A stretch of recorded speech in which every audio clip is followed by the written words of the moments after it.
Unfortunately, our beautiful Rosie is under the weather. She won't be here today, but that's okay. You know, she's 96 years old. What are you going to do? It's just the way it is, and we're going to continue this celebration. Her daughter Lena is here, so Rosie Jr. will be spoken to on behalf of her mom. My name is Russ Knudsen, and this project is very near and dear to me because I grew up here.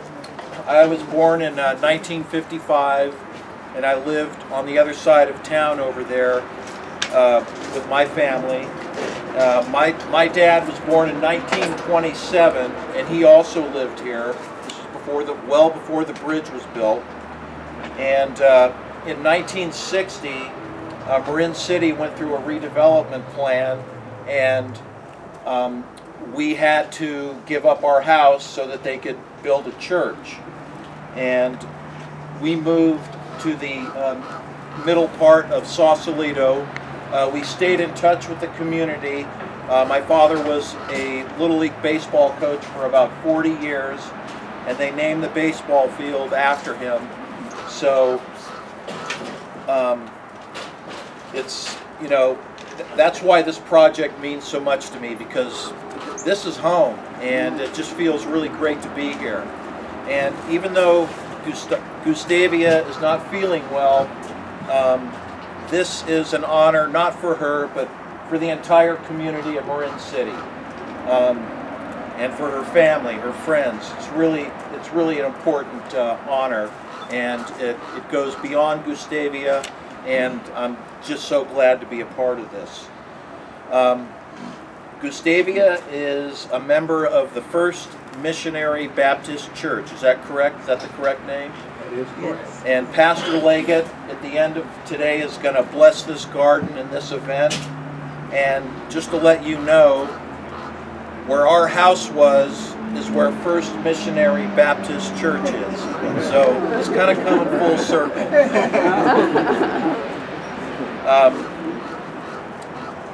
I'd like to acknowledge the wonderful lady that works here at the Performing Stars. She helped guide me, sent me in the right direction to do this project. She's not only a performing star herself, she's a shining star in the community, and that's Felicia Gaston. Let's hear it for her.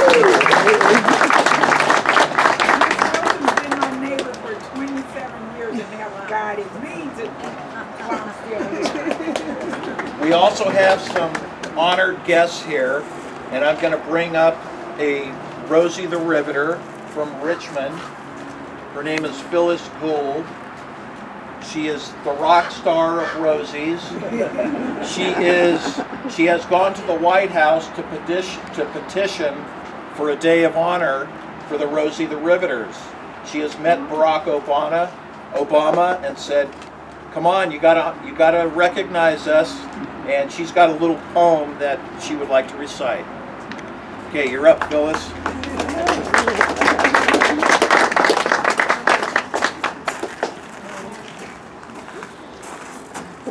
She can speak loudly. During World War II, all around the nation, women took up the battle beyond all imagination. Over 6 million of them traded aprons for coveralls and answered like true patriots when their country calls. They worked in every industry to build the tools of war, from guns and tanks and planes to ship and so much more. A key part of our defense to free the men so they could fight. Showing they could do it all, they worked the plants day and night. Could we have won without them? Some say it would have been tough. And we never gave them credit, or at least not near enough. So many years have passed by with so many changes in our life. Thanks to all those ladies, thanks to what all those ladies did, who were sister, mother, friend, or wife. And I'd like to comment too we're finally getting some recognition out of Washington, D.C. 2017 was designated by the Senate as March 21st was Rosie the Riveters Day. So that's a first step, and now we go back and get the House to confirm that. And I think we may have to go back to the Senate because we've added to what we wanted before. We wanted to be on a calendar before, and now, by golly, we want a national holiday. I'm determined, and when I'm determined, things happen. So I expect it to happen. This coming March 21st will officially be National Rosie the Riveters Day.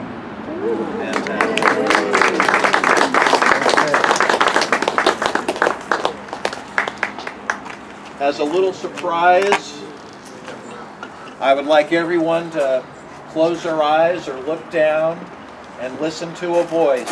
A good friend of mine, Donald Parker, has something to say.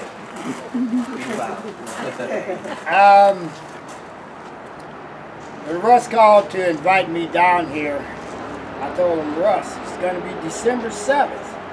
I'm going to be sitting at home watching Tora, Tora, Tora. And at the same time, I quoted from him from the speech of Franklin D. Roosevelt. But anyway, on this day, December 7th, 1941, a day which will live in infamy, for the United States of America was suddenly and deliberately attacked by the naval and air forces of the Empire of Japan. This is a quote from Franklin D. Roosevelt, and this was the start of what brought us into the war. Thank you. Guest of honor, he was at Pearl Harbor on December 7th, 1941, and he's here with us today. Walt Potter is sitting right here. Walt was responsible for saving a lot of lives of the men that were trapped in the Oklahoma in Hawaii, and he is a member of the Native Sons, and it's just a great honor to have Walt Potter here today. Walt Potter, everyone. 99 years young. On that day in 1941, not only was the world going to change, not only was the USA going to change, but California, Marin County, and Sausalito were going to go through some incredible change. Sausalito was going to become a major shipbuilding town for the war effort. And in the northern portion of the Sausalito area, a community was born. That community is where we stand now, the amazing and beautiful community of Marin City. In 1942, a great migration of American citizens from Alabama, Texas, and the great state of Louisiana made a northwestern journey to the west coast of California for one of the most important construction efforts one can ever imagine. Ships had to be built, and they had to be built quickly and skillfully. And fortunately, this great community of Marin City, with roots from the deep south, had those skillful people. And they came by the hundreds, by the thousands, and the country needed every one of them. Gustave Wilson was one of them, and she even brought a piece of Louisiana with her. She brought this fig tree. Our Rosie the Riveter brought this fig tree from Louisiana, and it's still producing figs. Effort increased. Every ounce of manpower was pushed to the limit for the war effort, but it wasn't enough. We needed the women. The women worked in several different areas for the war effort. welders, riveters, office personnel, cooks, nurses. Whatever job a woman did during World War II all came under a very clever and endearing nickname. They were all known as Rosie the Riveters. We are standing in a garden of an African-American Rosie. This is Gustave Wilson's garden. She also goes by the name in Marin City community as Mother Wilson. That's one of the great beauties of this community. They are a true family. The native sons of the Golden West are a family as well. We address each other as brother. For those of you that may be unfamiliar with the native sons of the Golden West, you have to be born in California to be a member. We are very selective that way because the gentleman who started the organization in 1875 was from West Virginia.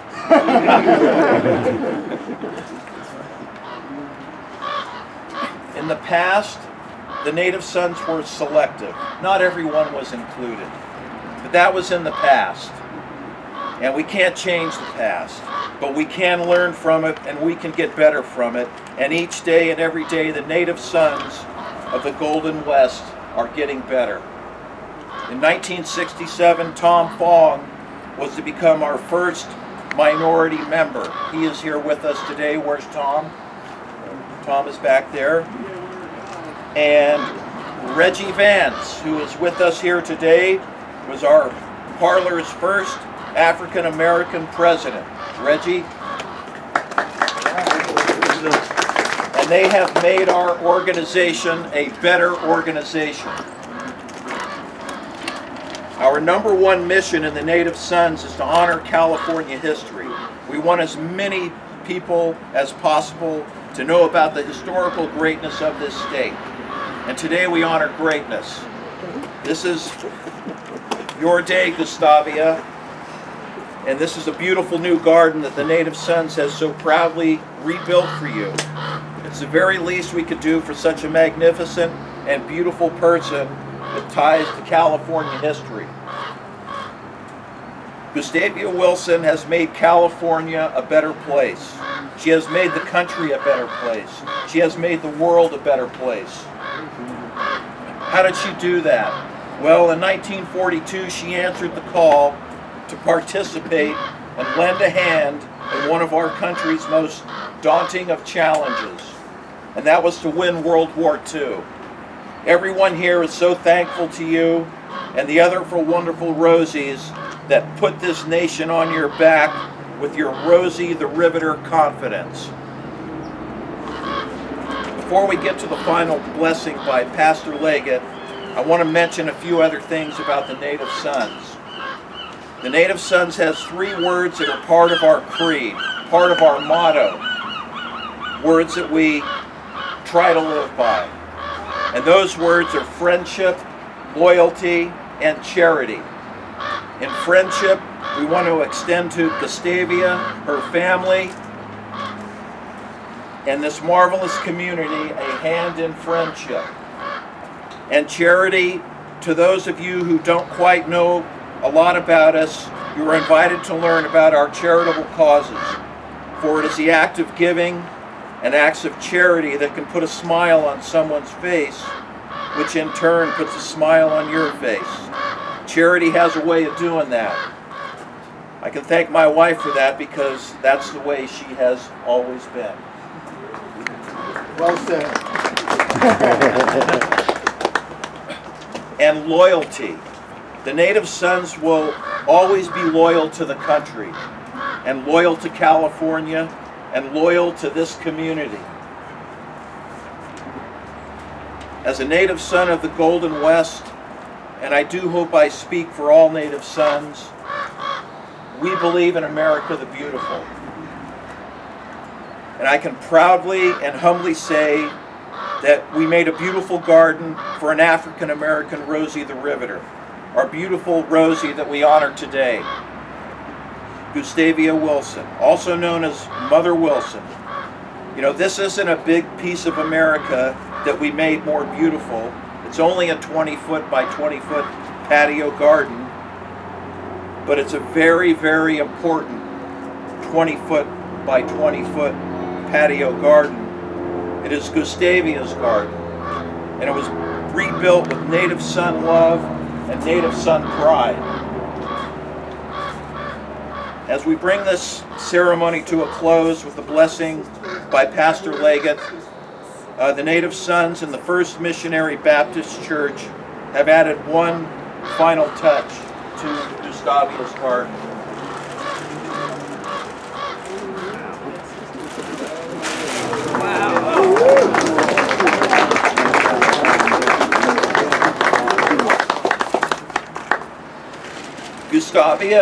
Gustavia is a devout Baptist, and if you know anything about devout Baptists, they have an unshakable faith.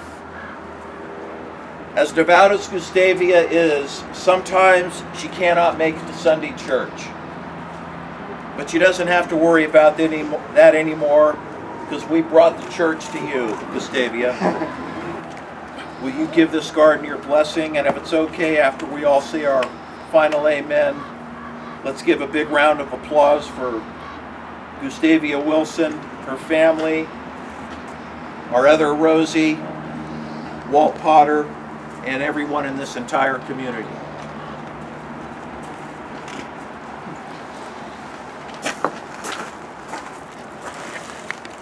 Good afternoon. The Bible says, stand in the presence of the elderly and show respect for their age. Let us pray. Dear Lord, we thank you for Miss Wilson. We thank you for her courage and determination. We thank you for her service to her family, this community, this county, this state, and this country. We pray now for this place. May this garden be a place of peace, calm, and comfort for her. Let it be a place to feel your love and love for those around us. Bless this garden and each of those who pass through it. May we take time to smell the flowers. May we be drawn to the nectar of your presence. And may each of us here present this day strive to carry your peace and love to those who need it. Richly bless those who have given so freely of their time, money, and energy to make this day a joyful reality. In your name we pray. Amen. Amen. Right. Yeah, I need to say something on behalf of my mother.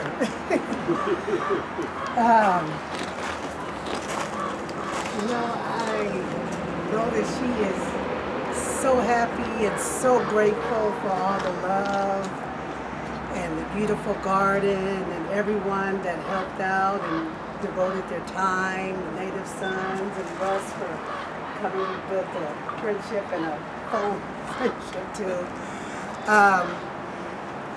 She is a woman of God, you know. She is very blessed. My family and I are very blessed. The community is also blessed with her, and we're just really thankful and really appreciate everything that she has done. Thank you guys so much for coming. I wish she could be here, but I will make sure that she sees all the videos and feels all the love from everybody here. Thank you so much.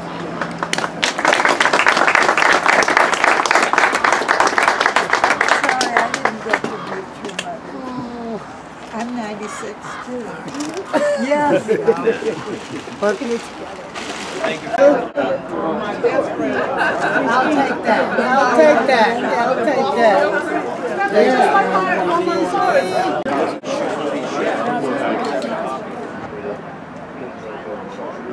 Yeah.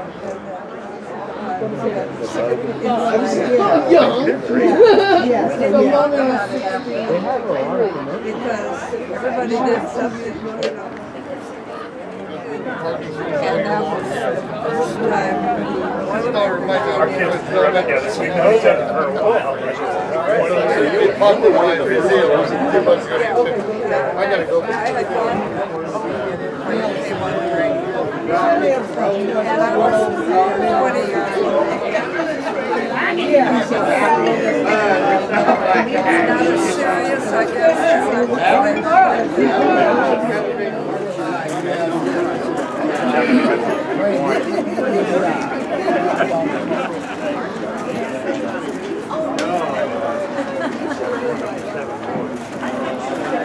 Oh, okay.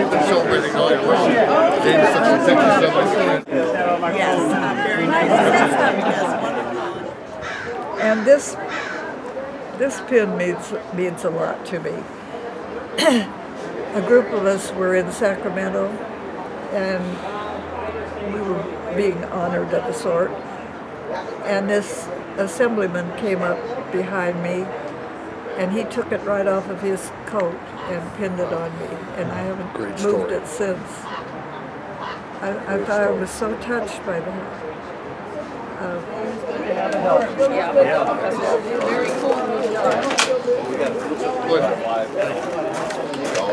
We hope we all live till 100. Yeah, I hope I do if I can do this well, that's for sure. Oh my God.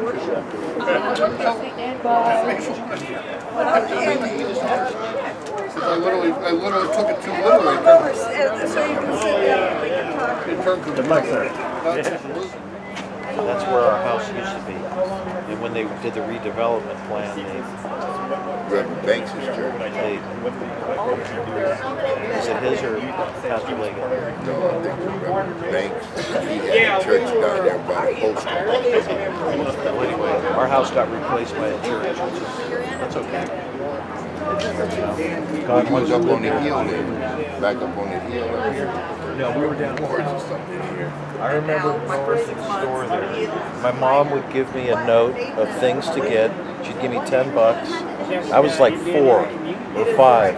She said, just go to the store, give this to the clerk, and he'll get my cigarettes or whatever, and come on back. But I remember doing that.